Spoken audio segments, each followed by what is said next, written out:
यो हो बहसको साथमा कामना सेवा विकास बैंक, प्रगतिको आधार कामना सेवासँगको कारोबार। Registration open for +2 Science Management Humanities and Law, Lumbini College. गर्वैदेखि बलियो भूगर्भ सिमेन्ट।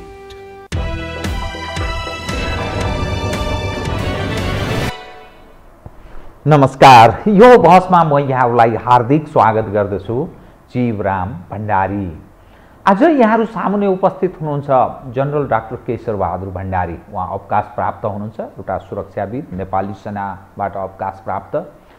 उहाँसँग आज म सुरक्षा मामिलामा केन्द्रित रहेर कतिपय परराष्ट्र र आन्तरिक राजनीतिसँग जोडिएको विषयलाई केन्द्रमा राखेर विश्लेषणात्मक र सूचनामूलक ढङ्गले विषयलाई उठान गराउने प्रयत्न गर्नेछु। सर्वप्रथम म उहाँलाई स्वागत गर्छु। स्वागत छ यहाँलाई। नमस्ते, धन्यवाद। अब म सिधै कहाँ प्रवेश गरेँ भने तातो तातो छलफल बहसको विषय एमसीसी अनुमोदन भयो। संसदले एक ढङ्गले अनुमोदन गर्यो। व्यापक असन्तुष्टि आमजनमा छ। यो एमसीसी को अनुमोदन र यसको प्रक्रियाका सवाल पर कयौं प्रश्नहरू उठे। नेपाल एउटा ठुला ठुला देशहरूको बीचमा रहेको सानो देश।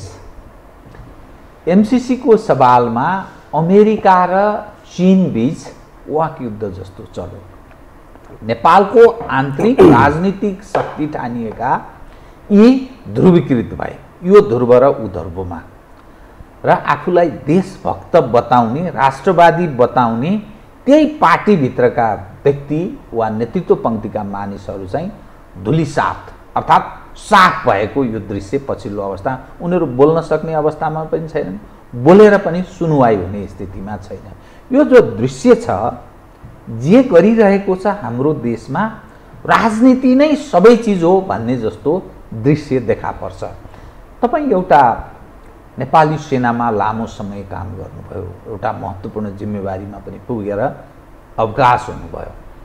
एउटा सुरक्षाविदको नजरमा जब मुलुकको आन्तरिक अवस्था भन्दा पनि ध्रुवमा लागेर पोलराइज, दुई ध्रुवमा लागेर देखिने यो राजनीतिक दृश्य र प्रो भन्छ नि, जो परस्त हुने जो राजनीतिक चरित्र, यसलाई कसरी हेर्नुपर्छ? यो हो के किन यस्तो भएको? म यहीँबाट सुरु गरेँ, कृपया। अब एमसीसीले चर्चा पाउन थालेको त एकाध वर्षै भइहाल्यो र विगत चाहिँ नि भनौँ न, यसपालि जुन यिनीहरूले अनुमोदन गर्ने भन्ने विषयमा ल्याएर यसको चर्चाको चाहिँ नि शिखरमा पुग्यो। एमसीसी मान्छेले अनेक कुरा गर्छन्, जस्तो हाम्रो प्रधानमन्त्रीजीले तपाईँले बुझेकै छैन भन्दैन भयो कि यस्ता च्यालेन्जहरू गर्नुहुन्छ उहाँहरू। एमसीसी को विषयमा टिका टिप्पणी व्याख्या गर्नुभन्दा पनि एमसीसीमा मुखरित ढङ्गबाट केस्रा रौँ चिरा विश्लेषण गरेर अगाडि आउनुहुने केही व्यक्तित्व कुरा गर्नु पर्यो भने सुर्यराज आचार्य, डाक्टर सुर्यराज आचार्य, भीम रावल, अनि केही हदसम्म लीलामणि पोखरेल र चाहिँ नि यस्तै एका चाहिँ गुरुङ लगायतका होइन, उहाँहरू चाहिँ नि यताउति मिसाएर कुरा गर्नुहुन्छ। प्रष्ट ढङ्गबाट विश्लेषणसहित दोहोरो ढङ्गबाट उभिनु भएको 3-5 भन्दा बढी हुनुहुन्न।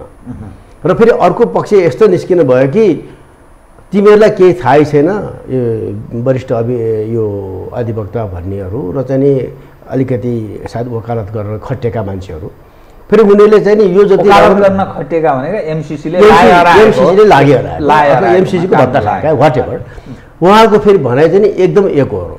यो विकास र चाहिँ नि यो योजनाको मात्रै हो यो काम, अरू के पनि छैन यसमा भने जस्तो उहाँले दिउँसै सूर्यलाई फेरि चाहिँ हत्केलाले ढाक्न पनि खोज्नु भयो। पक्का पनि हो नि, यो सडक र चाहिँ नि यो विद्युत प्रसारण लाइनको विकास योजनै हो यो, तर त्यो विकास योजना मात्रै सीमित नभएर यसका धेरै चिजहरू छन्। अब यसका बारेमा अनेक विज्ञ विशेषज्ञले कुरासुरा गरेका छन्, तर आधारभूत त मैले के देखेँ भनेदेखि, मैले कस गर्छु नि, मैले पनि एमसीसी पढेँ, मैले 3 चोटि जति पढेँ। मैले कस्तो है, एमसीसी को त्यो जुन दस्तावेज छ अलिकति छिप्पिएको, यो कर्पोरेट लयर र त्यस्तै विशेषज्ञले देखाएको यो धेरै कुरा बुझ्दैन, कसैले धाग्न लगाए हुन्छ। हामी पनि 2-4 अक्षर पढा मान्छे हौँ, हामी पनि बुझ्छौँ। त्यसले गर्दा मलाई त्यतिकै गाह्रो भयो र त्यहाँ कतिपय कुराहरू शङ्कास्पद छँदैछ, अहिले पनि छँदैछ, समस्या भएर। त्यो भएपछि मैले 2.5 वर्ष जस्तो अगाडि, 2.25 वर्ष जस्तो अगाडि, 2 वर्ष अगाडि माघमा हो क्यारे, मैले चाहिँ ल एमसिसीको विषय मलाई लागेको विषय चाहिँ करिब 10वटा जति बुँदाको एउटा चाहिँ एनेक्सर परिशिष्ट तपाईँहरूको जस्ता जस्तै हामी स्वीकार्छौँ र यो 10वटा बुँदाको परिशिष्ट नेपालको तर्फबाट यतिवटा परिशिष्ट हालिदिनुहोस् भनेर चाहिँ नि यति हाल्न सक्यो भने एमसिसीमा विवाद नगरिकन स्वीकार्य हुन्छ भनेर मैले चाहिँ 2 वर्षभन्दा बढी अगाडि एउटा आर्टिकल लेखेँ, अन्नपूर्णमा छापेको थियो। अब त्यो त्यसै हरायो। जब अस्ति धेरै तातो ज्यादै नै चाहिँ नि थालखाउँ कि भातखाउँ जस्तो अवस्था पुगेपछि मैले फेरि त्यही 10 बुँदालाई चाहिँ अहिलेको विकसित पृष्ठभूमि समेत राखेर त्यही 10 बुँदालाई फेरि छपाइदिएँ मैले। त्यो चाहिँ नि यो अनुमोदन हुनु 1 हप्ता जस्तो अगाडि छापेको थियो। अहिले यिनीहरूले चाहिँ नि जुन इन्टरप्रिटेटिभ घोषणा गरे नि, के व्याख्यात्मक घोषणा के भने त्यो गरेपछि म अझै पनि मलाई कस्तो लाग्छ भने त्यो चिज पनि अझ धेरै कमजोरै छ। अब उहाँले ढाकछोप गर्नुहुन्छ, त्यसमा कुरा भएन भनेदेखि भोलि नै हामी चाहिँ नि एमसिसी खारिज गरिदिन्छौँ, हामी सम्बन्ध विच्छेद हुन्छौँ भन्ने जस्तो काङ्ग्रेसका वरिष्ठ नेता के हाम्रो गगन थापा जस्ताले पनि भनिराख्नु भएको छ कि भोलि सक्नुहुन्छ त। त्यो कोही नेपालको कोही पार्टीले के औकात राख्छ त्यो अब खारिज गर्नलाई?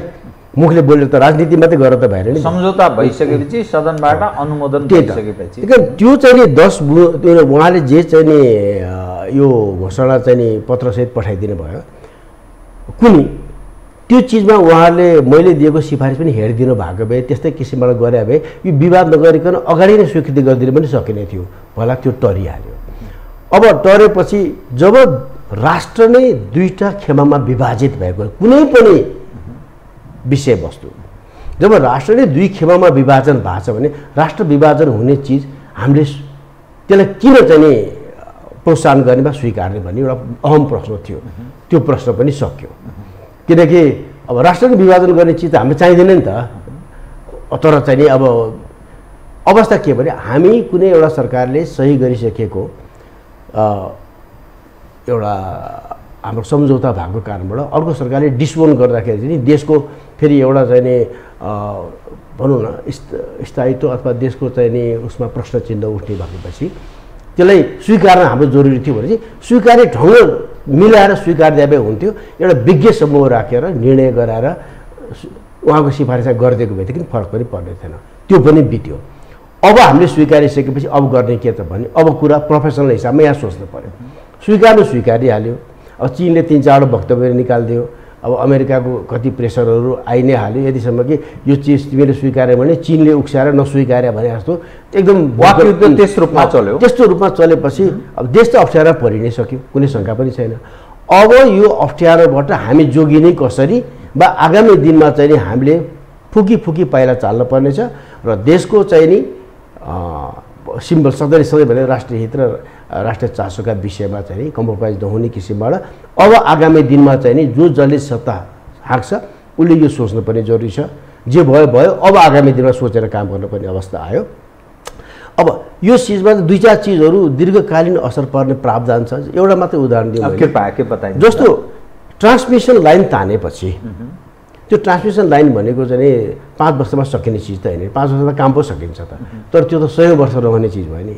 र चाहिँ नि त्यसमा चाहिँ नि एमसिसीको प्रावधान के छ भने उसले बनाएको चिजमा कुनै पनि अमेरिकाको स्वार्थ वा अमेरिकाको सुरक्षा चासोको विषयमा चाहिँ दखल पर्ने कुनै क्रियाकलाप एक्टिभिटी वा केही काम भयो भने अमेरिकाले चाहिँ नि त्यो विषयमा चाहिँ नि उसले चासो देखाउन पाउने वा त्यसमा हस्तक्षेप गर्न पाउने किसिमका प्रावधान छन्।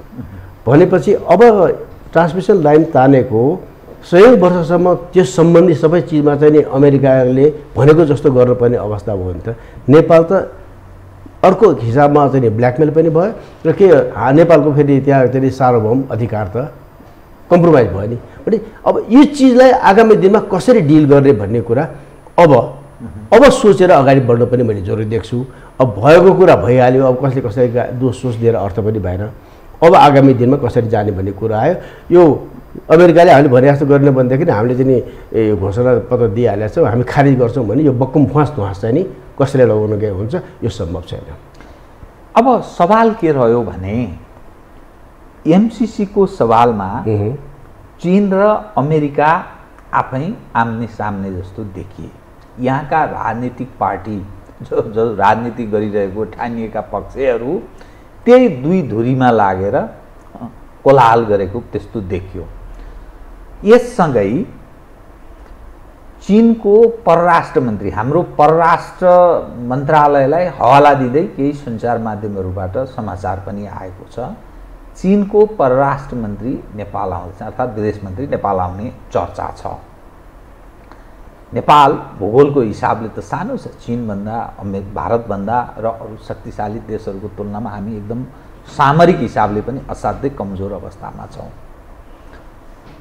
यो चासो जुन ढङ्गले बढोत्तरीमा छ, हाम्रो भारतसँग पनि त्यति सुमधुर खालको सम्बन्ध छैन भन्ने यसकारण कि कालापानी, लिपुलेक, लिम्पियाधुरामा भारतीय सेनाको उपस्थिति छ, सुस्ता अतिक्रमणको शिकार बनेको छ, नेपालका राजनीतिक दलहरू मौनता साधेर बसेका छन्।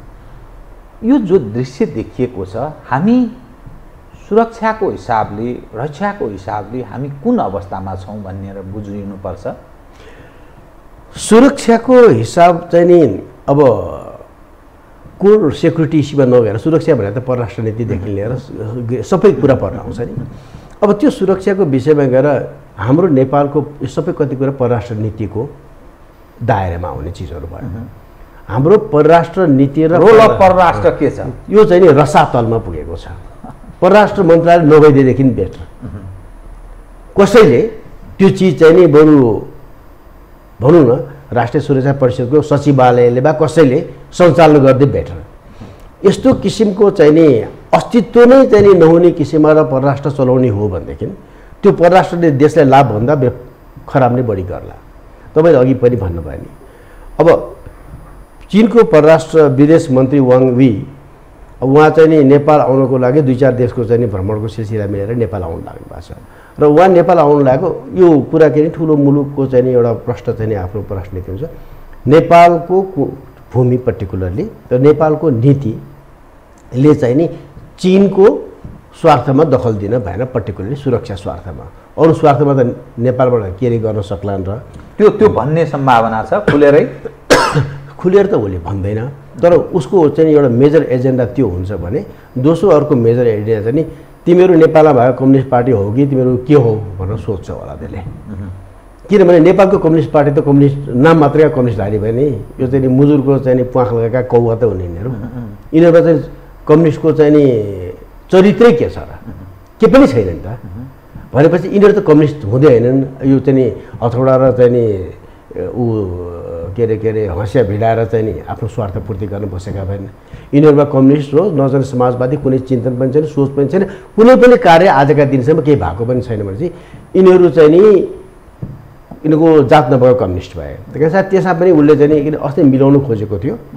अब त्यो पनि उसले एकचोटि प्रयास गर्छ होला। मेरो लागि उसको लागि 2टा मात्र मेजर एजेन्डा हुन्छ र त्यसो हुनसक्छ। अब तिमीले एमसिसी गरेपछि बिआरआईलाई चाहिँ नि विशेष प्राथमिकता दिएर अगाडि बढाऊ र उनीहरूको उपस्थिति चाहिँ नि तर कार्यान्वयनमा अहिलेसम्म अघि बढेको छैन। हस्ताक्षर भयो सब होइन, त्यो उनीहरू मिट प्याक गरिदिइहाले नि। त्यही कारण कम्युनिस्टबाट चाहिँ नि वार्ता चाहिँ नि गर्ने अनि चाहिँ नि काम चाहिँ नि धेरै जसो चाहिँ नि दक्षिणलाई खुसी पार्ने काम मात्रै गर्ने।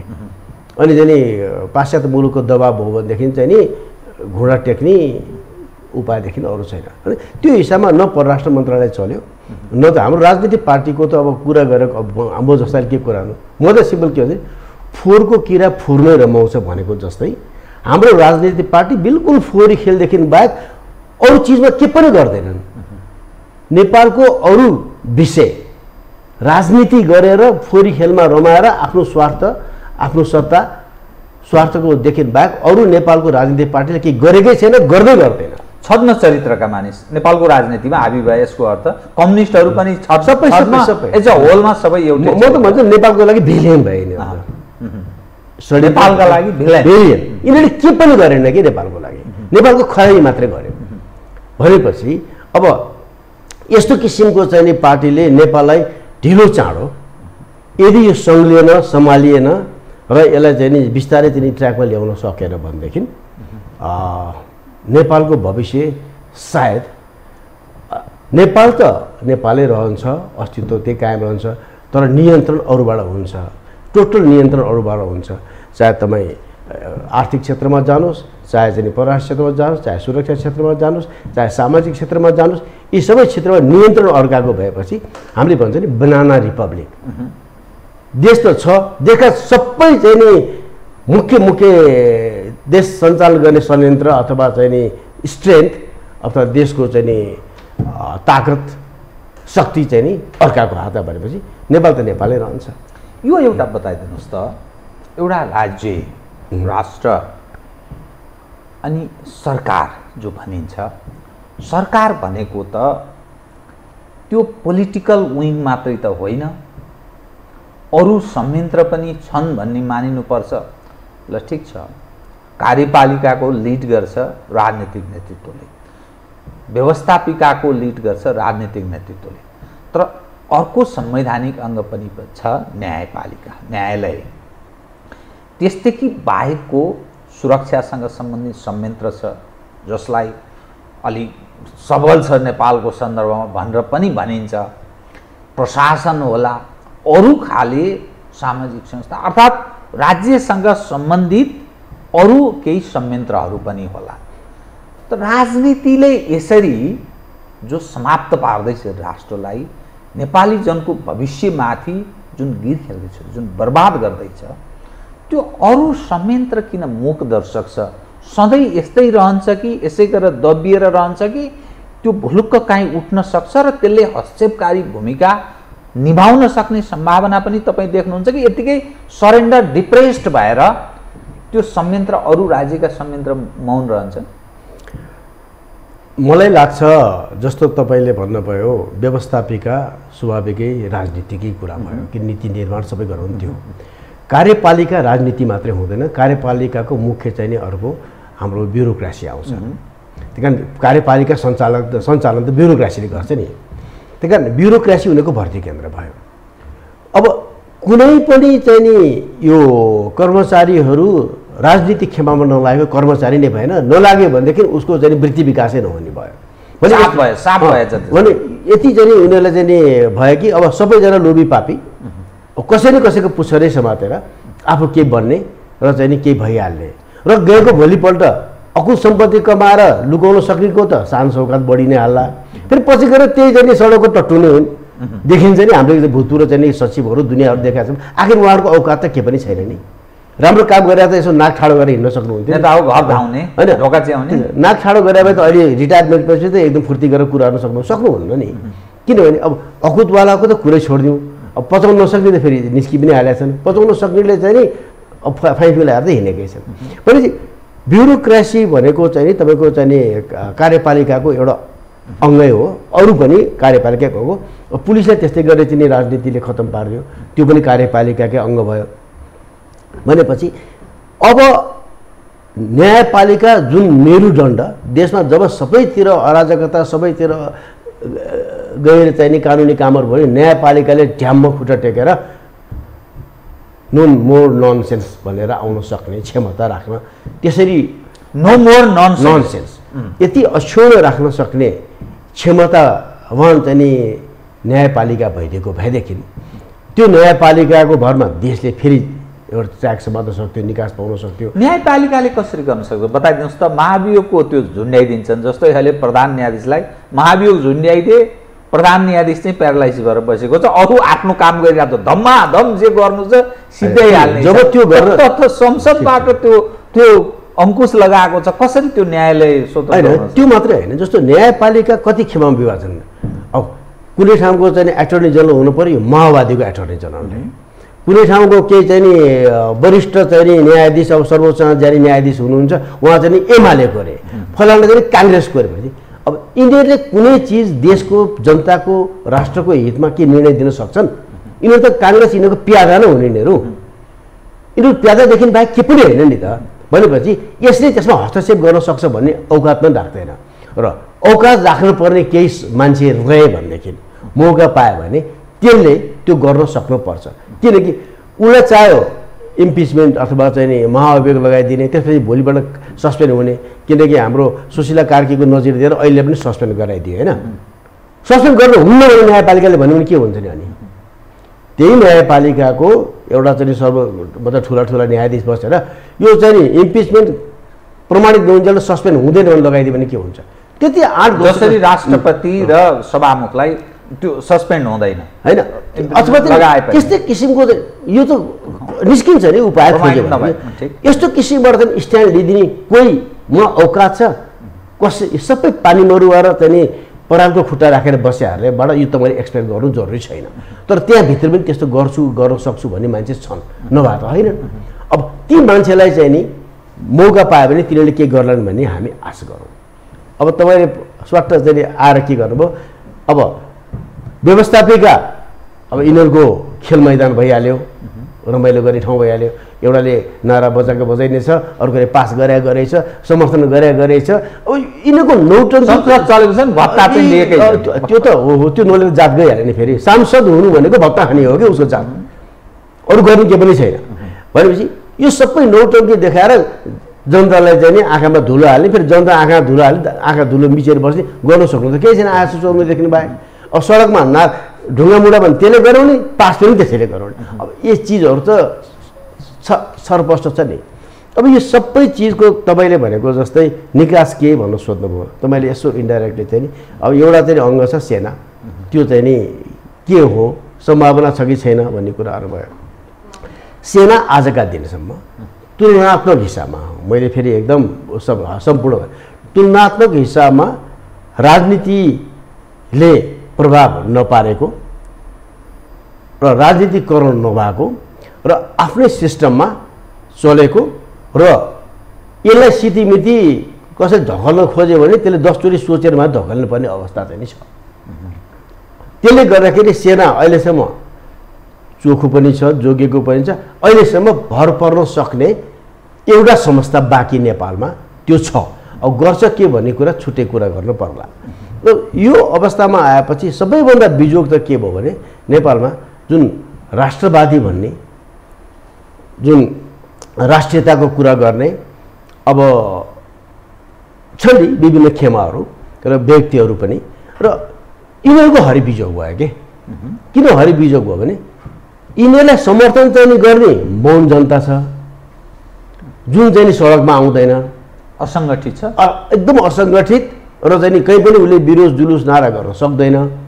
अब नसकेपछि यिनीहरू आफूले भनेको कुरा ठिक भन्छ, तर ठिक भनेको कुरा चाहिँ नि यसले चाहिँ मुखरित गराउनको लागि शक्ति यिनीहरूले पनि शक्ति क्षीण गरे, हराए। उदाहरणको लागि दिनु न, तपाईँको भीम रावल पहिलाका मन्त्रीजी, राष्ट्रिय सुरक्षा नीति उहाँको पालिमा लेखिएको। नेपालमा राष्ट्रिय सुरक्षा नीति संविधान भन्दा उप प्रधान तथा रक्षा मन्त्री राष्ट्रिय सुरक्षा नीति भनेको संविधान पछिको दोस्रो राष्ट्रिय महत्त्वपूर्ण दस्तावेज हो। कति कुरा संविधानले गर्न नसक्ने चिज राष्ट्रिय सुरक्षा नीतिमा हुन्छ र त्यसलाई कार्यान्वयन गर्न सकिन्छ।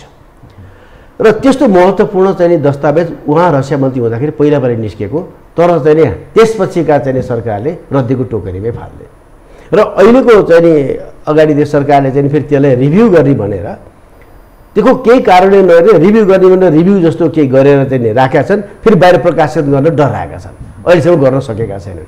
भने त्यस्तै जुन अब राष्ट्रिय सुरक्षा नीतिमा तपाईँ भन्नु पर्दाखेरि यसको 75-80% अंश व्हाइट पेपरमा आउनुपर्छ, आम जनताले थाहा पाउनुपर्छ, किनकि सबैको अधिकार चासोको विषय पर्छ त्यसमा। तर त्यो चिज पनि यिनीहरूले बिरालोले आफ्नो के लुकाएको जस्तो गरेर लुकाएर बसिराखेका छन्। अबुझ त हामीले भन्नु भएन, उहाँहरूले हो देश सञ्चालन गर्ने। र अहिले त्यस्तो जसले सुरुवाती गर्नुभयो भीमराव, उहाँ अहिले अब भनौँ न अब मालेको त उहाँ ठुलो मान्छे हुनुहुन्छ, तर उहाँलाई चाहिँ पुरै कुनामा पुर्याइदिइसके, मतलब जिम्मेवारी मुक्त सबै कुनामा पुर्याइदिएछ। र त्यस्तै अरू पनि छन्, अरू पार्टीका पनि छन्। अब देखिँदाखेरि भीमरावको चाहिँ अलिकति स्ट्यान्ड दोहोरो छ, उसले चाहिँ आफ्नो उसबाट छोडेको छैन, सिद्धान्तमा आफ्नो सिद्धान्त त नभनौँ अडानबाट छोडेको छैन। अब यस्ता मान्छे पाखा लागिराखेका छन्। अब यो चाहिँ अरू तपाईँको यो भुरे टाकुरे चाहिँ राष्ट्रवादी र चाहिँ अभियन्तादेखि लिएर शान्तिना पार्टी छ नि, मैले यिनीहरूलाई भुरे टाकुरे कविला भन्छु। यी भुरे टाकुरे कविलाले फेरि आफ्नो औकातै बनाउन सकेनन्। किन सकेन भने यिनीहरूको एजेन्डा सबैको एउटै, तर कहिले पनि सङ्गठित र एकबद्ध हुन नसक्ने। यति घमण्ड छ यिनीहरूमा, यति अहमता छ।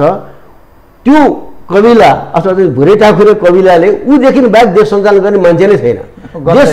देश सञ्चालनको चाहिँ सोच उसँगदेखि बाहेक अरूसँग छैन र उसले मात्रै गर्न सक्छ भन्ने चाहिँ नि यिनीहरूको सोच कारण यदि यिनीहरू सङ्गठित, तपाईँले अघि सोध्नु, यिनीहरू सङ्गठित एउटा मिनिमम नेसनल एजेन्डा, राष्ट्रिय एजेन्डामा न्यूनतम ल यति अहिले देशको मेजर चाहिँ समस्या यो, यस सङ्कटबाट सङ्कट मोचन गर्नको लागि यति एजेन्डा लिएर देशलाई एकचोटि तारौँ उतारौँ भन्ने यदि यिनीहरूमा त्यति चाहिँ नि सोच आएर त्यति चाहिँ नि भनौँ न यिनीहरूले आत्मसात गर्न सक्यो भनेदेखि यो चाहिँ नि अब तपाईँले विकल्प शक्ति हुनसक्छ र त्यस्तो वैकल्पिक शक्तिलाई देशका अरू शक्तिले पनि साथ दिन सक्छ र निकास चाहिँ एउटा सम्भावना मैले यो देखेको छु। तर यिनीहरूबाट चाहिँ नि यो चाहिँ नि भनौँ न गल्लीका चाहिँ नि कुकुर भुगा जस्तो भुक्नु चाहिँ भुक्ने सङ्गठित हुनु छैन, अर्कोले अर्को यहाँ गरिहाल्ने, अर्को चाहिँ नि टोलको कुकुर यहाँ आउँछ झगडा गरिहाल्ने भने आफ्नो आफ्नो मात्रै वर्चस्व यति सानो दायरामा म नै चाहिँ ठुलो मान्छे भएर बस्ने, अर्को दायराको मान्छे नस्वीकार्ने, ठ्याक्क एउटा टोलको कुकुरलाई अर्को टोलको कुकुरले भुक्छ नि, यस्तै त्यस्तै छ भनेपछि यी चाहिँ नि सानातिना यो भुरे टाकुरे कविलाधारी यदि सङ्गठित भएर एक ठाउँमा आउन सक्यो भनेदेखि र यिनीहरूले चाहिँ नि राष्ट्रको लागि भनेर चाहिँ नि शक्ति केन्द्रमा पनि, शक्ति केन्द्र धेरै छन्, उनीहरूलाई पनि चाहिँ नि कन्भिन्स गर्न सक्यो भनेदेखि अहिले पनि यो गन्दा राजनीतिको निकास चाहिँ नि त्यहाँबाट निस्किन सक्छ र देशले चाहिँ नि निकास पनि पाउन सक्छ। तपाईँको दृष्टिकोणमा हजुर यथास्थितिमा चाहिँ मुलुक चल्न सक्दैन, ठेगिँदैन भन्ने हो? सक्दैन। यथास्थितिमा जाने हो भने मैले तपाईँलाई के भने जस्तो अघि भने नि हामी बनाना रिपब्लिक हुन्छौँ, देश नेपालै रहन्छ, नेपाली तपाईँ हामी नै हौँ। अब तपाईँ हामीले नै हामी त यति लक्की पुस्ता भयौँ कि हामीले धेरै कुरा देख्न पायौँ आफ्नै जीवनकालमा, त्यो दिन पनि देख्न पर्ला कि भन्ने डर छ मलाई चाहिँ नि। देश छ अस्तित्व छैन, देश छ अस्तित्व छैन, हरेक चिज अर्काको खटन पटन यो स्वाधीनता आदि इत्यादि भन्ने शब्द त डिक्सनेरीमा मात्रै रहन्छ होला। त्यसले गर्दाखेरि त्यो दिन आउँछ यदि हामी बेलामा सचेत भएनौँ भने। अब सचेत हुनुपर्ने नेतृत्वको दायी राजनीतिक पार्टी नै हो। अब उहाँहरूमध्ये केही मान्छे त नरहनु होला त्यो दिनसम्म, तर यही ताल हो भने त्यो दिन आउन धेरै पर चाहिँ जानु पर्दैन। त्यो के चिजले गाइड गर्छ र त्यसको मति भ्रष्ट हुन्छ? देश छ अस्तित्व रहँदैन भनेपछि उसको शाखा सन्तान पनि त्यही एउटा दासको रूपमा रूपान्तरित हुन्छ। त्यो चिज गर्नका लागि ऊ जानेर वा नजानेर यो समाप्त पार्न के चिजले उसलाई निर्देश गर्छ या बाध्य छ? एउटा सुरक्षाविदको नजरमा तपाईँले जसरी व्याख्या गर्नुभयो, विश्लेषण गरिदिनुभयो, किन ऊ बाध्य छ? लोभी पापी भएपछि त्यसले जे पनि गर्छ र त्यो लोभी पापीकै चरित्रमा आएर चाहिँ नि हाम्रा मान्छेले छोरी बुहारी बेचे तथा थियो, अब आमा बेच्ने पनि पछि नपर्ने अवस्थामा आइसके भने त्यो यिनीहरूको मति यति बिना लोभी पापी र भ्रष्ट भइसक्यो कि यिनीहरूलाई आफूदेखि बाहेक र आफ्नो शाखा सन्तान र आफ्नो चाहिँ नि शक्ति, आफ्नो पोजिसनदेखि बाहेक यिनीहरूलाई अरूको केही अर्थै छैन, देशको अर्थै छैन, जनताको अर्थै छैन। यो त चाहिँ भजाएर खाने भाँडो मात्रै हो कि माग्नेले थाप्छ नि एउटा चाहिँ त्यो थोत्रो चाहिँ जुन ढङ थाप्छ जनता र चाहिँ देशलाई यिनीहरूले यो अवकाश त लगे। अनि यो किन गर्छ भन्ने कुरा तपाईँले किन कसरी उत्प्रेरित हुन्छ भनेदेखि चाहिँ नि देशको शक्ति सबै उनीहरूले सञ्चालन गरेपछि उनीहरू एक किसिमबाट सुरक्षित पनि छन्।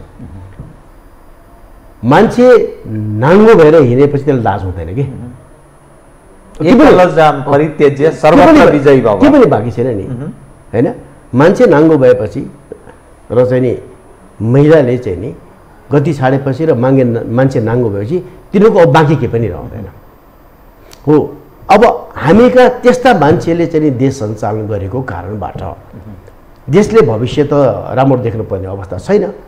अब एउटै चाहिँ आशाको सानो त्यान्द्रो चाहिँ कहाँ छ भनेदेखि त्यही पार्टीभित्र केही हुन्छ, केही गराउनुपर्छ भन्ने राम्रै खेमा त छ नि।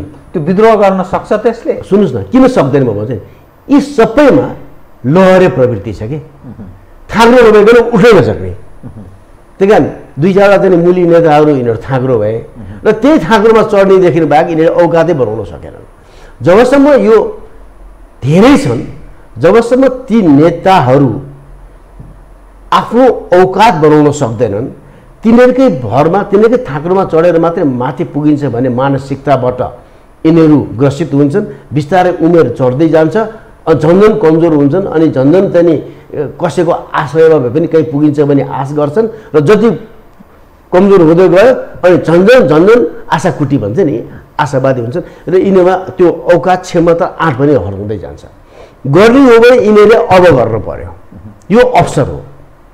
अहिले यिनीहरूले चाहिँ के गरेर देखाउन सक्यो भने श्रीमान वरिष्ठ नेताजी तपाईँहरू चाहिँ संरक्षक हुनुहुन्छ, तपाईँहरू बुद्धिमान हुनुहुन्छ, सल्लाहकार हुनुहुन्छ, हामीलाई चाहिँ मार्ग प्रशस्त गर्नुहोस्, अब हामीले लियौँ भने विद्रोह गर्न सक्नु पर्यो। त्यसमा आँट छ त छैन। त्यो आँट चाहिँ यिनीहरूलाई कसरी दिलाउनु पर्यो र यिनीहरूले पहिला आफूले चिन्नु पर्यो कि म के हुँ भन्ने कुरा। एउटा चाहिँ जिन्दगी एकचोटि मन्त्री हुन्छु भनेर चाहिँ पुरै चाहिँ नि आफ्नो नैतिकतादेखि लिएर आफ्नो आत्मस्वरूप बेचेर चाहिँ नि राजनीति गर्ने हो भने के को राजनीति गर्नु भने मन्त्री कति दिन भइन्छ, कोही 3 महिना होलान्, कोही 4 महिना होलान्, कोही 1 आध वर्ष होलान् भनेपछि अब उहाँहरूले त्यो चिज किन नबुझेको, किन आफ्नो औकात नसम्झेको, आफ्नो कर्तव्य जानी आफ्नो चाहिँ कर्तव्य बोध किन गर्न नसक्यो, त्यस्तो बाध्यता छ भने बाध्यताबाट निस्किनु पर्यो नि। यो सिद्धान्त यो चाहिँ नि हामी भने सिद्धान्तवादी भन्छ नि, यसले देशलाई कहीँ पुर्याएको छैन आजका दिनसम्म, न पुग्नेवाला पनि छैन। कुरा सुरु गरेर हामी त सिद्धान्त, हामी काङ्ग्रेसी डेमोक्रेट सिद्धान्त, हामी कम्युनिस्ट सामाजिक र चाहिँ नि के सिद्धान्तवादी, त्यो सिद्धान्तले कहाँ पुगेको छ त देश? आज नेपाल यो अवस्था पुग्ने त्यही सिद्धान्तले हो। त्यही कारण यस्ता सिद्धान्तले देशलाई कहीँ पनि पुर्याउँदैन। सिद्धान्त भने राष्ट्रिय सिद्धान्त हुनु पर्यो। अब तपाईँसँग नि म देश चुनावको सन्निकटतर्फ उन्मुख छ भनिन्छ। वैशाख 30 गते स्थानीय तहको निर्वाचनको तिथिमिति घोषणा भइसकेको छ। आवश्यक पर्यो उस्तै स्थिति भयो भने संसद भङ्ग गरेर फेरि चुनावमा चाँडोभन्दा चाँडो चुनावमा जान सक्ने कुरा पनि आइरहेको छ। जस्तो माधव कुमार नेपालजीले त्यो कुरा सार्वजनिक बोलिरहनु भएको छ, कतिपय नेताहरू पनि यो जरुरी छ पनि भन्दैछन्। त कस्तो देखिन्छ भने काङ्ग्रेसका एक खाले मण्डली छ, त्यो पार्टीभित्रै त्यसैको नाममा उसले लाभ लिइरहेको छ। कम्युनिस्टभित्र अर्को मण्डली छ, त्यो त्यही पार्टीको नाममा गुजारा गरिरहेको छ। विचारवाद, सिद्धान्त, आदर्श यी चिज भाँडमा गइसक्यो, त्यो अलग विषय भइसक्यो, कथा भइसक्यो। तपाईँ 46लाई पनि नजिकबाट सम्झिरहनु भएको होला, म आफै पनि सम्झिरहेको छु। 62-63लाई पनि सम्झिरहेको छु। एक खाले मानिसको 62-63 अगाडिको जीवन स्तर हेर्नुहोस्, खान लाउन नसकेर सडक छाप भएर हिँडेको स्थिति। 46 साल अगाडिको अनुहार हेर्ने यो राजनीतिक नेतृत्व, जुन नेतृत्व अहिले देशमा सम्पूर्ण साधन र स्रोत कब्जा गरेर बसेको छ, यसको त्यो अनुहार म अहिले पनि सम्झन्छु, तपाईँ पनि सम्झँदै हुनुहोला। बिचरा त्यो पीडा, त्यो गरिबी, त्यो सारा अभावबाट आज महलमा रूपान्तरित, दरबारमा रूपान्तरित भएको स्थिति छ। पजिरो संस्कृतिको विकास छ। एज होलमा नेताहरूको व्यक्तित्व त्यस रूपमा आफूलाई पेश गरिरहेका छन्। त त्यो सङ्गठित जो जमात छ त्यसैमा खुसी छ, प्रसन्न छ। फेरि त्यसका कार्यकर्ता पाल्तु मानिसहरू छन्, त ती होरेमा त्यसैको पछि लागिरहेका छन्। त्यो सङ्गठित जमात छ। त्यो सङ्गठित जमात भोलि पनि यसै गरी खान्छ। फेरि काङ्ग्रेस आउँछ, फेरि कम्युनिस्ट आउँछ, अनि फेरि यो आउँछ, कम्युनिस्ट आउँछ, फेरि काङ्ग्रेस आउँछ। त यस्तो निरन्तर जो रोटेसन चलिरहन्छ, त यसको कसरी त्यो विकल्प? अब यो भयानक ठुलो चाहिँ डेमोक्रेसी हो, यो आर्थिक निर्वाचन मन पर्दैन, जनताले फाल्छन् 5 वर्षमा, यसको केही विकल्पै छैन भनेर राजनीति शास्त्रका पण्डितहरू पनि यसो भन्छन्। के उपाय के हो त तपाईँ बताउनुहोस् त? यस्तो छ, तपाईँले भन्नुभएको सही कुरा। यिनीहरू सङ्गठित किन छन् भने जम्मै यी मान्छे प्यारासाइट हुन्। प्यारासाइट भनेको होइन, अर्काको वजन टाँसेर रगत चुसेर खाने र त्यसै भएर जिन्दगी, अब चाहे तपाईँ उडुस भन्नुहोस्, उपिया भन्नुहोस्, चाहे तपाईँ के किर्ना भन्नुहोस् कि तपाईँ जुका भन्नुहोस्। र यी प्यारासाइट पनि के जीवको धर्म कस्तो छ भनेदेखि जुकाले टन्न खाएपछि खुत्रुको खस्छ क्या, त्यो खान त चुसेरै खाने हो, तर किर्नु हुन्छ त्यो खस्दैन, त्यही बसिरहन्छ। फेरि भोक लाग्छ फेरि चुस्छ र त्यसले दिन्छ भने आसमा यी प्यारासाइट सबै प्यारासाइटको चाहिँ नि दुर्दशाबाट गुज्रिन परेको छ, बाध्यता छ। अरू सिप इलम आदि इत्यादि के पनि छैन। यदि देशले सिप इलम आदि इत्यादि पढाइ सबै कुरा दिएको भएदेखि यिनीहरू लाग्नु पर्दैन थियो र त्यो नलगाउने यिनीहरूकै फेरि रणनीति हो कि यिनीहरूलाई पढाइ दिएर सिप दियो भनेदेखि त यिनीहरू चाहिँ सचेत हुन्छन्, विद्रोही हुन्छन्, अथवा चाहिँ यिनीहरूले चाहिँ भनेको कुरा टेर्दैनन् भन्छन्। त्यो कारण यिनीहरूलाई जहिले पनि त्यस्तै अवस्थामा राख्ने चाहिँ नि यो पुरै चाहिँ यो सिन्डिकेट, राजनीति सिन्डिकेट सबै पार्टीको र त्यो नै छ र यो चाहिँ बुझेका छैनन् यिनीहरूले। अब जब केही गर्ने नभएपछि लाग्ने त राजनीति नै हो, किनकि सानोतिनो ठेक्का दिन्छ, अलिअलि पैसा कमाउने अवसर दिन्छ, चुनाव आयो भने अलिकति बढी लिन पाइन्छ, राजनीतिकै नाममा गुजारा चलाएपछि यो चाहिँ नि परजीवी भएर बस्नु सक्ने अवस्थाबाट यिनीहरूलाई उकास दिन पर्यो। तिमीहरू परजीवी होइन, तिमीहरू गरी खान सक्ने मान्छे हौ, नागरिक हो भन्ने कुरा यिनीहरूलाई त्यो गर्नु पर्यो र त्यो चाहिँ अवसर दिन सक्नु पर्यो। त्यो चाहिँ राजनीतिबाट त्यो हुँदैन, किनकि यिनीहरूले परजीवी नै पाल्छन् आफ्नो लागि, सजिलो छ, चलिने त्यही हो। अब यसले गर्दाखेरि यो परजीवीबाट तिमीहरू परजीवी होइन भने निकालिदिने हो भने यहाँ चाहिँ नि यो भन्छ नि सिधा औँलाले घिउ आउँदैन नि, अब टेढो औँलाको आवश्यकता चाहिँ भइसक्यो। टेढो भनेको के? टेढो भनेको चाहिँ नि देशमा चाहिँ नि तपाईँले डेमोक्रेसीको कुरा गर्नुभयो। डेमोक्रेसी भनेको रुल अफ ल हो, त्यो आधारभूत चिज। यसले करप्सन सहँदैन, समान अधिकार सबैलाई दिनुपर्छ भन्छ साँच्चीकै। र चाहिँ नि रुल एक चिज गल्ती नियम कानुनभन्दा गल्ती गरे नि पाता कस्ने बा चाहिँ हत्केला लगाउने अवस्था हुन्छ। करप्सन भन्ने त परेकै कुरा भयो, नैतिकताको प्रश्न गर्छन्। हामी कहाँ यी सबै चिजहरू चाहिँ नि कुन चिडियाको नाम हो भनेर चाहिँ नि खोज्दा पनि नपाइने भइसक्यो। त्यही कारण हामी कहाँ डेमोक्रेसी छ भन्नु त आफूलाई बेकुफ बनाउनुदेखि बाहेक के पनि छैन। भनेपछि अब डेमोक्रेसी सही ढङ्गबाट म डेमोक्रेसी चलाउँछु भनेर चलाउने चाहिँ नि म्यान्डेट सहित एउटा कुनै चाहिँ नि समूह आउँछ र त्यसले चाहिँ नि विदेशहरूसँग पनि प्रष्ट कुरा गर्न सक्छ। ट्र्याक 2 बाट पहिले सुरु गर्नु पर्यो। जस्तो नेपालमा भ्रष्टाचार निर्मूलन गरेर देखाउँछु, तपाईँकै अगाडि तपाईँ साँच्ची बस्नुहोस् भनेर भन्नु न, यो पाश्चात्य मुलुकलाई भन्ने। नेपालमा चाहिँ नि मानव अधिकार हनन हुँदैन, तपाईँकै अगाडि म गरेर देखाइदिन्छु। नेपालमा चाहिँ विकास चाहिँ नि आधारभूत यदि विकास चाहिँ नेपाललाई यदि म लगिदिन्छु भनेर यस्ता किसिमबाट केही समूह आएर कन्भिन्स गर्न सके, शक्ति केन्द्र समेतै गर्छु भन्ने समूह, पार्टीका मान्छेहरू सहितै। अब त्यो समूह बन्न पर्यो। पटक्कै सहिलो छैन, अलि सैद्धान्तिक पनि देखिन्छ, तर आवश्यकता कसरी त्यो जुटाइदिन सक्ने हो भनेदेखि संयुक्त राष्ट्र सङ्घले नै र पाश्चात्य मुलुकहरूले नै पनि त बङ्गलादेशमा कु गराएको हो नि त। 2007 सालको कु राष्ट्रपतिलाई अगाडि सारेर सन् 2007 मा राष्ट्रपतिलाई अगाडि देखाएर सैनिकलाई आफ्नो चाहिँ नि पकडमा लिएर युरोपियन युनियन र राष्ट्रसङ्घले कु गरायो नि त। नेपाल त्यो बङ्गलादेश मोडलमा जानुपर्छ भन्ने तपाईँलाई लाग्छ? त्यस्तो कसैको मोडल अनुकरण गर्न मिल्दैन। यो यस्ता भएको चाहिँ तपाईँको जिम्बाब्वेमा त्यस्तै भएको छ होइन। अब बङ्गलादेशको कुरा गरौँ अनि जस्तो तपाईँको इजिप्टकै कुरा गरौँ, यस्ता कतिपय देशहरूमा चाहिँ नि एउटा निकास दिनको लागि चाहिँ नि कुनै ठाउँमा सेना प्रत्यक्ष आएको छ, कुनै ठाउँमा सेनाको सहयोग लिएर कुनै शक्ति केन्द्र अगाडि आएको छ र देशलाई त्यो बेलाको क्राइसिसबाट चाहिँ नि उद्धार गरिदिएको उदाहरण छन्। अब यही चिजमा चाहिँ नि लेख गरे एउटा राम्रो के अरे डेमोक्रेटिक कु भनेर पनि नाम दिन्छन् यसलाई, किनकि राम्रो काम गरेर त्यो बेलाको क्राइसिसबाट डुब्न लागेको ठाउँबाट उद्धार गरिदिने देशलाई र जनतालाई। अब तर सेनाहरूको अथवा सैनिक कुहरूमा समस्या के हुन्छ, ती मान्छेहरू टाँसेर बस्न खोज्छन्। हो, त्यो चिज गर्न रोक्न सक्नुपर्छ र यसको लागि पनि हामीले पाश्चात्य मुलुकहरूलाई डेमोक्रेसीको जस्ताको जस्तै नर्म्स फलो हुन्छ। तपाईँको भनेको जस्तो डेमोक्रेसी त हुँदैन हामी कहाँ।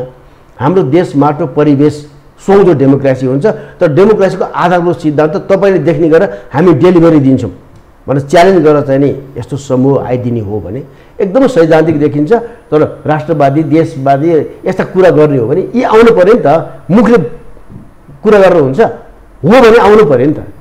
अब तपाईँ प्यारासाइटै हुने, परजीवी नै हुने, थाग्रेस मात्रै माथि उक्लिने, लहरो हुने हो भने त तपाईँको त औकात पनि छैन, औचित्य पनि छैन, तपाईँको अस्तित्वै छैन। अब तपाईँ ठिक छ बस्नु भएको छ, 2-4 पैसा कमाउनु भएको छ, ठिकै छ, तर त्योबाट चाहिँ नि यदि उठ्ने, नेपाली हुने, राष्ट्रिय नागरिक हुने, राष्ट्र स्वार्थमा काम गर्ने, देशलाई निकास दिने, जनतालाई निकास दिने हो भने यति आँट त अबको हरेक पार्टीका चाहिँ नि त्यो खाले नेताहरूले एउटा केही वर्षको लागि त्यति चाहिँ नि सहमति गरौँ, सहकार्य गरौँ र चाहिँ 3-4 वर्षपछि देशले ट्र्याकमा आएपछि फेरि राजनीति गरेर बस्नु भइहाल्छ नि, के फरक पर्छ होला।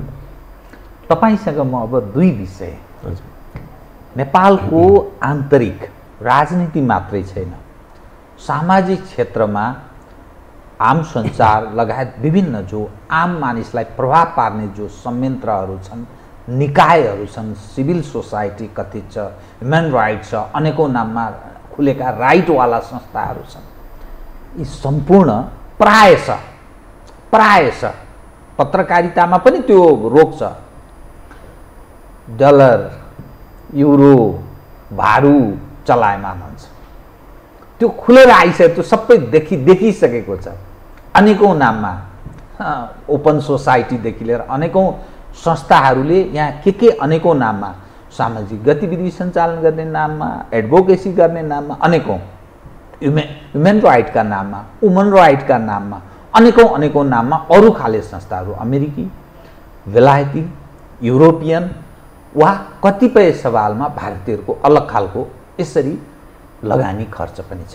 त्यो जो मानिस जसरी लाभ लिइरहेको छ, कतिपय चिनियाहरूको पनि छ, जो लाभ लिइरहेको छ त्यो मानिस समाजमा अनेकौँ नाममा सङ्गठित छ।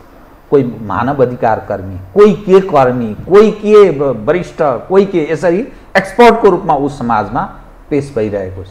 त्यो तागतसँग एकातर्फ राज्य उनीहरूको कब्जामा छ, त्यो भेस्टेड इन्ट्रेस्टेड ग्रुपको कब्जामा छ, अर्कोतर्फ सामाजिक संस्थामा कथित त्यो प्रतिष्ठा आर्जन गरेको मानिस त्यही तागतको कब्जामा छ। यो फसिसकेको ठाउँबाट त्यो निकास सम्भव छ र अब किन मैले निराशाजनक होइन, बिल्कुल सम्भव छ। सम्भव किन छ भनेदेखि नेपालमा 52,000 चाहिँ नि एनजिओहरू छन् होइन, अनि यस्तै चाहिँ नि केही दर्जन चाहिँ नि आइएनजिओहरू छन्। उनीहरूको कामै त्यही हो र उनीहरूको पैसा खाएर बसेपछि त्यो एनजिओले त उसको एजेन्डा समात्ने त हो नि। राष्ट्रिय एजेन्डा समात्ने हो भने त राष्ट्रले चाहिँ नि स्पोन्सर गरेको कुनै एनजिओ छ? राष्ट्रले पैसा दिएर चलाएको कुनै एनजिओ छ? छैन नि त। अनि राष्ट्रवाला किन बोल्ने त्यसले? अब म नेदरल्यान्डको पैसा खाएर बोल्छु भने त नेदरल्यान्डको एजेन्डा समात्नु पर्यो नि, उसको एजेन्डा ह्युमन राइटमा होला त केमा होला, ऊ त्यही समात्छु नि मैले। भनेपछि सबैजना यसरी बिकेछ 52,000 एनजिओ। अब तिनीहरूलाई सञ्चालन गर्ने चाहिँ नि यहाँ चाहिँ 2-4 दर्जन चाहिँ आइएनजिओ। अनि तिनीहरूलाई दोष दिन मिलेन कि चाहिँ नि त्यसलाई काउन्टर गर्नको लागि राष्ट्रले पनि खर्च गरेर स्पोन्सर गरेर चाहिँ नि राष्ट्रिय एजेन्डा र यिनीहरूलाई निस्तेज पार्ने, नो ननसेन्स भन्न सक्ने चाहिँ नि हाम्रो आफ्नै एनजिओ पनि खडा नो ननसेन्स सक्ने, त्यो भन्न सक्ने एनजिओ त राष्ट्रले खडा गर्न सक्छ नि, नसकिने कुरै छैन। अब राष्ट्रले त्यो पार्टीगत चिज त्यो खडा गऱ्यो भने त्यो पार्टीको मान्छे ल्याउनु पर्यो। त्यो पार्टीको चाहिँ नि त्यो झोले त्योले के गर्छ र भने त्यसले पार्टीले जे भन्छ त्यही गर्छ, त्यसले विकृत मनस्थिति त्यसो होइन। यो चिजलाई चाहिँ चिर्नै पर्छ। यो चिजलाई चिर्ने भनेको 2-4 चिजहरू छन्। राष्ट्रले अब जस्तो एक दिन बाबुरामले पनि आफ्नो थिङ्क ट्याङ्कसँगै बनाउनु भयो। यो पार्टीगत र चाहिँ आफ्नो स्वार्थगत थिङ्क ट्याङ्कले काम गर्दैन, राष्ट्रिय थिङ्क ट्याङ्क बनाउन सरकारले। र चाहिँ नि हरेक निकाय छन् नि, जस्तो सेना छ, प्रहरी छ, अब परराष्ट्रको पनि छन् त छ, तर परराष्ट्रको पनि त्यही चाहिँ नि नेताको चाहिँ छोरो त्यहाँको हाकिम छ। अब यस्तो होइन, बुद्धिजीवी भन्ने जस्तो जुन न्युट्रल बुद्धिजीवी त्योलाई चाहिँ नि त्यस्तो चिज हाँक्न दियो भनेदेखि त्यसले चाहिँ नि सबैलाई च्यालेन्ज गर्न सक्छ र त्यस्तो किसिमको गर्नु पर्यो। सेनाले पनि आफ्नो चाहिँ नि थिङ्क ट्याङ्क गर्नु पर्यो, प्रहरीले पनि आफ्नो थिङ्क ट्याङ्क गर्नु पर्यो। एटलिस्ट यिनीहरू त निष्पक्ष हुनसक्छ नि। यस्ता किसिमबाट गयो भने यिनीहरूले च्यालेन्ज गर्नु, सरकारले नै बजेट दिएर र सरकारले पनि आफ्नै किसिमको थिङ्क ट्याङ्क चाहिँ नि सरकारी थिङ्क ट्याङ्क खडा गरेर त्यो चाहिँ नि न्युट्रल होस् भन्ने किसिमबाट चाहिँ च्यालेन्ज दिन सक्यो भने यिनीहरू निस्तेज हुन्छन्। नत्र भनेदेखि तपाईँको जति तपाईँले कुरा गर्नुभयो, उनीहरूले त आफ्नो एजेन्डामा बोल्ने, अर्को एजेन्डा चुप लागेर बस्ने। अब यो त के भन्ने, अब यिनीहरूको त अब जातै नभएको चिजको त कुरै नभएको। तपाईसँग म कार्यक्रमको ठिक अन्त्यमा युक्रेन सवाल। ओके, युक्रेनको सवालमा नेपाल खुल्यो, भारत मध्यमार्गी भूमिका निभायो, चीनले अलग खालको भूमिका निभायो। विश्व अहिले एक ध्रुवबाट दुई ध्रुव वा बहुध्रुवमा ध्रुवीकृत हुन लागेको जस्तो त्यस्तो आभासका पनि मानिसहरू कुरा गर्छन्। नेपाल जस्तो देशले युक्रेनको सवालमा युक्रेनको पक्षमा मुखरित हुनुपर्ने त्यो आवश्यकता थियो कि थिएन? एक, किनभने रुस तत्कालीन सोभियतसँग हाम्रो पुरानो एउटा असल मित्र देश हो, एक यो प्रश्न। दोस्रो, यसको दीर्घकालीन सकारात्मक वा नकारात्मक के प्रभाव पर्छ? युक्रेनको सवाल यसले चाहिँ विश्वलाई दिएको सन्देश र नेपालले निभाउन खोजेको यो भूमिका यो कस्तो रह्यो? युक्रेनको समस्या एउटा त पुटिनको ब्लन्डर भयो। ब्लन्डर किन ब्लन्डर भयो भने उसले सोचेको थियो 3-4 दिनमा चाहिँ युक्रेन कोल्याप्स हुन्छ, उसले दबाब दिएर अलिकति मोबिलाइज गरेपछि युक्रेन कोल्याप्स हुन्छ, उसको अनि कन्डिसनमा आउँछ। उसको कन्डिसन छ नि 4-5 कन्डिसन, त्यो ऊ फेल खायो, उसको स्ट्राटेजी फेल खायो। भनेपछि त्यहाँ चाहिँ नि सायद यो सकेपछि कति जरेलहरू खोसिन्छन् होला, त्यहाँ कारबाही पर्छन्, त्यो पक्का पक्की छ। अब युक्रेन रसिया कुरा के भने यिनीहरूको महत्त्व कसरी आयो भनेदेखि एउटा चाहिँ नि यो सैद्धान्तिक ध्रुवीकरण, जस कम्युनिस्ट र चाहिँ नि डेमोक्रेटको कुरा आयो र रसियालाई चाहिँ नि कर्नर गर्ने पाश्चात्य मुलुकलाई एउटा अवसरको कुरा भयो भने युक्रेन चाहिँ नि पश्चिमा मुलुक, उसले खुब चाहिँ नि पश्चिमा मुलुकले सहयोग गर्छ भन्ने चाहिँ नि आँटमा उसले जे स्ट्यान्ड लियो, लडाइँ 3-4 दिनमा सकेको भएदेखि युक्रेन सकाप हुन्थ्यो र त्यो धेरै सम्भावना थियो। त्यो पुटिनले ब्लन्डर गर्यो, सकेन। अब जति लम्ब्यो, अब युक्रेनको समस्या यति जटिल र यति समाधानहीन हिस्सामा पुग्छ कि अब रसियालाई एउटा चाहिँ नि ठुलो सेटब्याक दिने इस्यु युक्रेन भयो। युक्रेनमा सबैको ध्यान किन भयो भनेदेखि जसको चाहिँ नि शक्ति र जसको इन्ट्रेस्ट अरू संसारसँग जोडिएको छ तब त्यसले ध्यान पाउँछ, चाहे रिफ्युजीको कुरा गर्नुहोस्, चाहे ह्युमन राइटको कुरा गर्नुहोस्, चाहे अरू नाकाबन्दी आदि इत्यादि कुरा गर्नुहोस्। अफगानिस्तान, टेग्रे, सिरिया, तपाईँको म्यानमारले किन ध्यान पाउँदैन? त्यहाँभन्दा बढी चाहिँ ह्युमन राइटको समस्या त्यहाँ छ नि त, त्यसले ध्यान पाउँदैन नि, किनकि यिनीहरूसँग संसारको लेनदेन नै खासै छैन। तर युक्रेन र रसियासँग एउटा चाहिँ नि सैद्धान्तिक लेनदेन पनि छ, अर्को आर्थिक लेनदेन पनि छ, विभिन्न लेनदेन छ। त्यही कारण यिनीहरूको महत्त्व त्यसरी गयो। अब नेपालले यस्तो चिजमा कस्तो किसिमको भूमिका खेल्नुपर्ने भन्दाखेरि नेपालले यहाँ पनि हामी त यति हौसिहाल्छौँ कि त जे पनि सही गरिदिइहाल्ने, कुरो नबुझिकन समर्थन गरिदिइहाल्ने, अपरिपक्व छ। जस्तो हामीले विगतका तपाईँको कति छ नि यो आइएलओको कति चिजहरू हामीले सही गरिदिएका छौँ, इभिन न्युक्लियर उसमा पनि हामीले सही गर् जुन हामीसँग त्यति बिना चासो पनि नभएर हामीले त्यसमा जोगेर बस्नुपर्ने ठाउँमा हामी जहाँ पनि सही गरिदिने, बडा चाहिँ नि डेमोक्रेट के नभए जस्तो गरेर।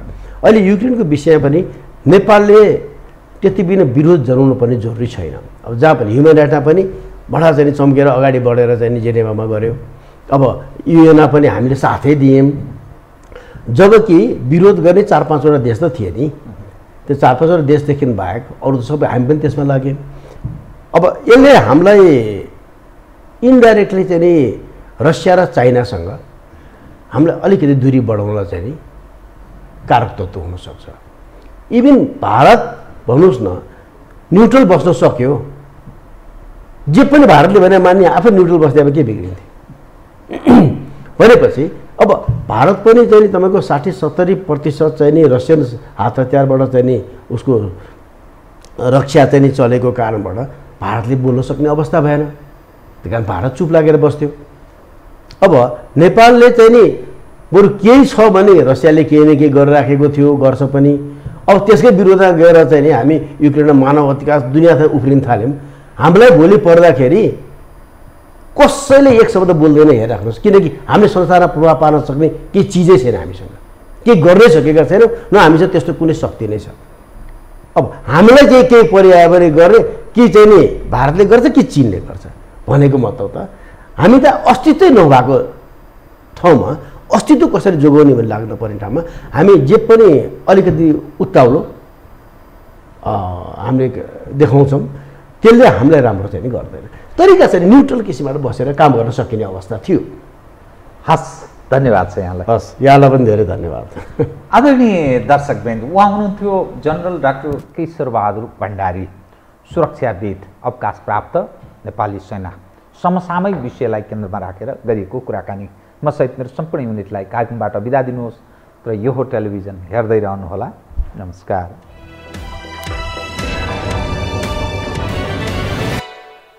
यो हो बहसको साथमा कामना सेवा विकास बैंक, प्रगतिको आधार कामना सेवासँगको कारोबार। Registration open for +2 Science Management Humanities and Law, Lumbini College. गर्वैदेखि बलियो भूगर्भ सिमेन्ट।